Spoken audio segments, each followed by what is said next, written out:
عورت شوہر کے ذریعے سے اپنے بہت سارے کام کرے گی. اچھا نظام قدرت ہے کہ کچھ کام عورت کے ہیں, کچھ کام مرد کے ہیں, کچھ کام گھر کے ہیں, کچھ کام باہر کے ہیں. یہ دو ہیں, آگے اولاد کا سلسلہ ہونا ہے تو دونوں طرح کے کام سے یہ دونوں چلیں گے اور فیملی چلے گی اور گھر چلے گا. صحیح. گھر میں کھانا پینا, صفائی ستھرائی وغیرہ وغیرہ, یہ گھر کے معاملات جو ہیں خاتون خانہ کے سپرد ہیں جی. اور جو باہر کا ہے, اسلام کے اندر کمانا, باہر کی چیزیں لانا, باہر کے کام, یہ مرد کے ذمہ ہے. میرے پیارے آقا علیہ الصلوۃ والسلام نے مولا مشکل کشا یہاں اپنی شہزادی کا نکاح فرمایا, رخصتی ہوئی تو بنفس نفیس آپ خود تشریف لاتے ہیں اور دونوں کی تربیت فرماتے ہیں. آپ باقاعدہ سمجھاتے ہیں مولا علی مشکل کشا کو کہ باہر کے کام آپ نے کرنے, اور خاتون جنت کو فرماتے ہیں کہ گھر کے کام آپ نے کرنے. تو اب یہ اس میں بڑوں کا, ساس کا, سسر کا اور والدین کا اس میں بڑا رول ہے. اور غور کریں کہ ہم پہلے یہ چاہیں کہ ہماری بیٹی جو نا راج کرے, پہلے کام کاج تو کرے پھر راج بھی کرے گی. کام نہیں کرنا راج کرے گی, ایسا نہیں ہوتا. اصول یہی کہ کام کاج کرے تو راج کرے. جی, نو پینز نو گینز. آپ نے کیا کیا جو راج کرنا ہے؟ اچھا جی, ملکہ بنے گی میری بیٹی, اس کو پہلے اپنے شوہر کی, اس کے شوہر کی کنیز بناؤ, پھر ملکہ بنے گی. یہ صحیح. اس کی کوئی تربیت کریں. کام کاج دیگر معاملات وہ کیے نہیں ہے, بس وہ کیا کہیں, تو ایسے تھوڑی ملکہ بن جائے گی. سورہ تحریم میں رب کائنات ارشاد فرماتا ہے, یا ایھا الذین آمنوا قوا انفسکم واہلیکم نارا, اے ایمان والو اپنی جانوں اور اپنے گھر والوں کو اس آگ سے بچاؤ.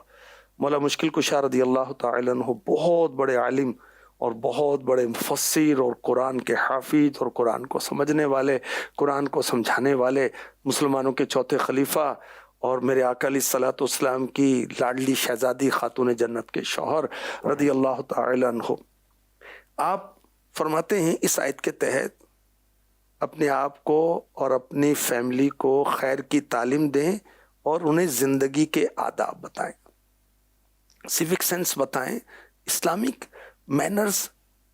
یہ نہیں بتانے بھائی اسلامی طور طریقے جو اسلامک ویلیوز جو ہیں وہ نہیں سمجھائیں گے بھائی.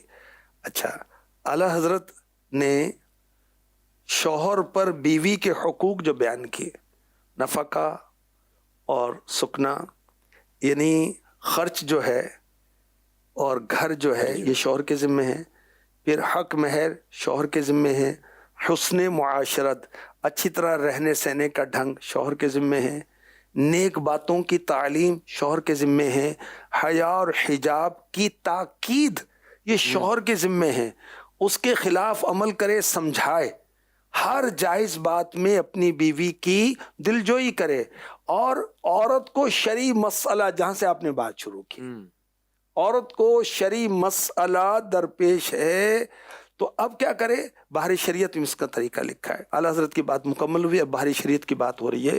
عورت کو مسئلہ پوچھنے کی ضرورت ہو تو اگر شوہر عالم ہو تو اس سے پوچھ لے, صحیح. اور اگر عالم نہیں تو اس سے کہے وہ پوچھ آئے.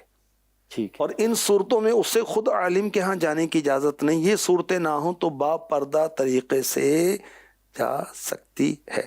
اور دعوت اسلامی نے اس کو آسان کیا. دارالفتہ اہل سنت ایپ بھی ہے اور واٹس ایپ کے ذریعے بھی ہے, آن کال بھی ہے, اس طرح کی تراکیب ہے. اور ماشاءاللہ مدنی چینل کے پروگرامز ہیں, سوشل میڈیا کے ہیں اور کتابیں ہیں. اس کے بعد پھر اب اسلامی بہنیں جو ہیں یہ تخصص فی الفقہ کر رہی ہیں, مفتیہ کورس کر رہی ہیں. ان فیوچر فیضان عائشہ صدیقہ جاری ہوگا اور دارالفتہ اہل سنت برائے خواتین انشاءاللہ. خواتین اپنے مسائل جو خواتین سے پوچھیں گے انشاءاللہ. اب بھی وہ کتنے ذرائع سے, جامعۃ المدینہ کے ذریعے سے, مدرسۃ المدینہ کے ذریعے سے, مدرسۃ المدینہ بالغات کے ذریعے سے, 8 دینی کاموں کے ذریعے سے, اسلامی بہنوں کے اجتماعات کے ذریعے سے علم دین تو بتایا جا رہا ہے, پہنچایا جا رہا ہے نا اللہ کے رحمت سے. تو یہ شوہر کی ذمہ داری ہے کہ وہ اگر زوجہ کو کوئی شرعی مسئلہ درکار ہو, یہ دیکھیں ذرائع تو بتائے گئے, بالکل. اگر یہ بھی نہیں ہے تو پھر شوہر جو ہے وہ معلوم کر لے, جا کرے, اس کی تربیت کرے. اچھی بات. اگر شادی شدہ نہیں تو پھر بھائی ہیں یا والد صاحب ہیں وہ معلوم کر کے. جی.